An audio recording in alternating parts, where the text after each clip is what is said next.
بسم اللہ الرحمن الرحیم. ٹاک آف دی ڈے میں نے پرسوں شروع کیا تھا اور میں دوستوں کو مشکور ہوں کہ ود ان 40 آورس 24 گھنٹوں میں یہ 1000 سے زیادہ ویوز اس پہ دوستوں نے دیے ہیں اور کامنٹس بھی اچھے کیے ہیں, کچھ مشورے بھی دیے ہیں. تو آج کی بات میں میرے پاس بہت سے ٹاپک تھے, لیکن اچانک گورنمنٹ آف پنجاب اور عدلیہ کے ایک ایشو نیا شروع ہو گیا ہے جس نے میری توجہ کی طرف خصوصی طور پر مبذول کروا لی.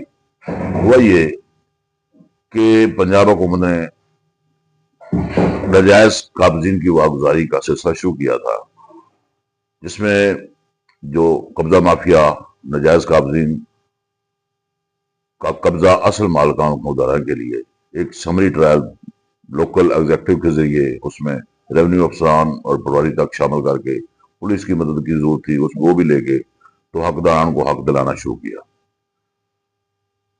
یہ ایکچولی اس سے پہلے ایک پنجاب انفورسمنٹ ریگولیشن ایکٹ 2024 میں منظور ہوا تھا. وہ پنجاب اسمبلی میں باقاعدہ بل پیش ہوا تھا اور منظور ہوا تھا, جس میں یہ تھا کہ یہ انکروچمنٹس وغیرہ اور دیگر جو امور ہے ان پہ بحث ہوئی تھی. اب جو حکومت نے محسوس کیا کہ قبضہ مافیا کا راج ہو گیا ہے گورنمنٹ میں, اور کیسز جو ہے نا وہ سالوں کے حساب سے چل رہے ہیں, دہائیوں کے حساب سے چل رہے ہیں, سول لیٹیگیشن ختم ہونے میں نہیں آ رہی. تو ایک آرڈیننس نافذ کیا یہ 2025 میں, جس کے تحت پنجاب اسمبلی کو اس سے منظور نہیں کرایا گیا. آرڈیننس جاری کیا اور سمری ٹرائل کر کے یہ قبضہ واگزار کرانے کے لیے, حقداروں کو حق دلانے کے لیے لینڈ مافیا نے جو زمینوں پہ, زرعی زمینوں پہ یا کمرشل اراضی پہ یا گھروں پہ ناجائز قابضین تھے, ان کو سمری ٹرائل کر کے دونوں فریقین کی بات سن کے جو اصل مالک تھا اس کو قبضہ واگزار کرانے کا سلسلہ شروع کیا. اور یہ عوام میں تو خاص طور پہ بڑا مقبول ہوا اور بڑا پسند کیا گیا. لیکن یہ ہمارے ادارے پہلے ہی آپس میں کافی دستکش ہو رہے ہیں. یہ 3 ادارے بلکہ 4 ہیں, پلر ہوتے ہیں گورنمنٹ کے, اپنا ایک اسٹیٹ کے, جس میں عدلیہ کو امتیازی مقام حاصل ہے, اس کے بعد مقننہ ہے, اس کے بعد ایگزیکٹو ہے یا حکومت کہہ لیں. پہلے آپس میں دستوں کے ریبا ہیں. اب یہ ایک نیا سلسلہ شروع ہو گیا ہے کہ کل 22 دسمبر کو chief justice Lahore high court madam علیہ صاحبہ نے ایک آرڈر پاس کیا ہے, اور وہ مجھے شعر یاد آ گیا ہے کہ آپ ہی اپنی اداؤں پہ ذرا غور کریں, ہم اگر عرض کریں گے تو شکایت ہوگی. دیکھیں یہ جوڈیشل سسٹم جو 1908 کا سول پروسیجر کوڈ چل رہا ہے, جس میں جو جوڈیشل پالیسی ہے وہ آج تک نہیں بنا سکی کوئی عدلیہ, کوئی جوڈیشل پالیسی ایسی نہیں بنا سکی جس میں کسی کیس کا فیصلہ جو سی پی سی یا سول پروسیجر کوڈ 1908 میں جس کی وضاحت کی گئی ہے, مہینے, سال اور دہائیاں جوان بوڑھے ہو جاتے ہیں اور بوڑھے مر جاتے ہیں, حق نہیں ملتا یا کیس کا فیصلہ نہیں ہوتا.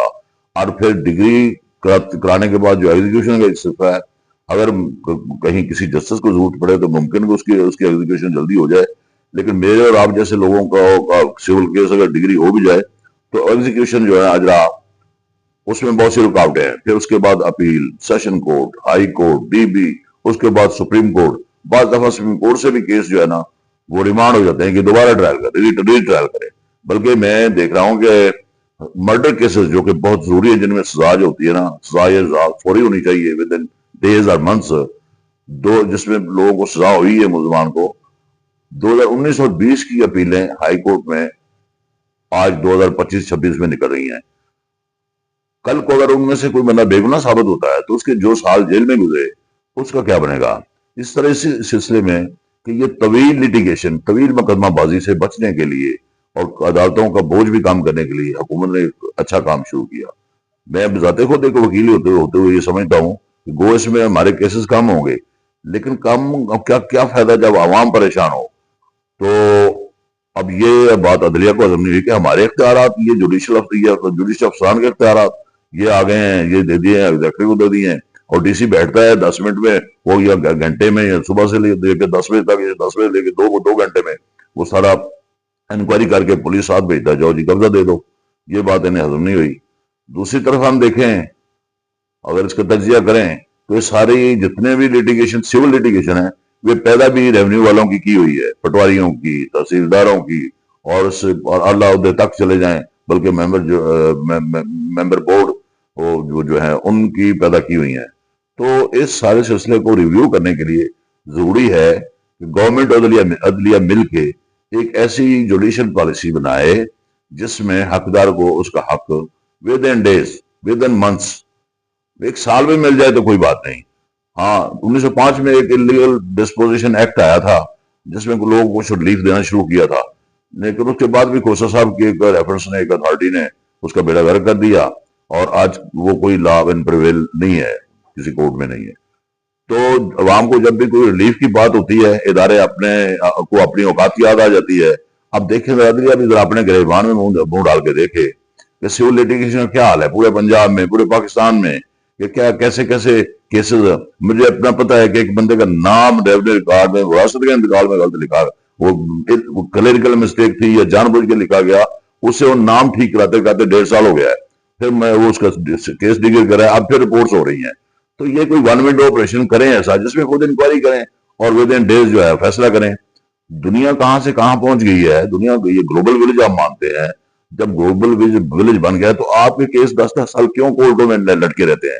یہ ایکچولی یہ جو پیر ایکٹ تھا، اس کے تحت یہ جو بنایا گیا، یعنی protection act, property protection ordinance, یہ عدلیہ کے سسٹم پر ایک تمانچہ تھا زوردار، جسے اب فیل ہوا ہے کہ نہیں یہ ہمارے اختیارات کم ہو گئے، ہمارے اختیارات یہ استعمال کرنا شروع کر دیں. بھائی ٹھیک ہے، اختیارات ججز کے ہیں، لیکن وہ کہاں استعمال ہو رہے ہیں؟ 10-10 سال، 20-20 سال، 40-40 سال یہ فیصلے نہیں ہوتے.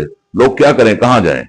تو ان حالات میں میری اس میں ترجیح یہی ہے کہ یہ کام تو بہت اچھا ہے، لیکن اگر یہ عدلیہ ایسا شو کر دے کہ وہ سنیں دونوں پارٹیوں کو، حق ہے جس کا حق ہے اسے ملنا چاہیے، اس میں تو کوئی دوسری رائے نہیں ہے، نہ کوئی اختلاف کرے گا.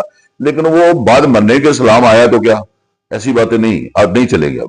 اب عدلیہ کو بھی ہوش کے ناخن لینا پڑیں گے اور میڈیا کو بھی اس پہ کام کرنا پڑے گا. تو میری آپ سب سے گزارش ہے کہ اس بات پہ آپ لوگ بھی اپنی رائے دیں، اور اس پہ سبسکرائب کریں، اس کو لائک کریں، اور میرے اس ویڈیو کو اور آگے شیئر کریں. میں چھوٹے موٹے معاملات پر آپ سے انشاءاللہ آگاہی لیتا رہوں گا، دیتا رہوں گا، محبت کرتا رہوں گا. بہت شکریہ جی. اللہ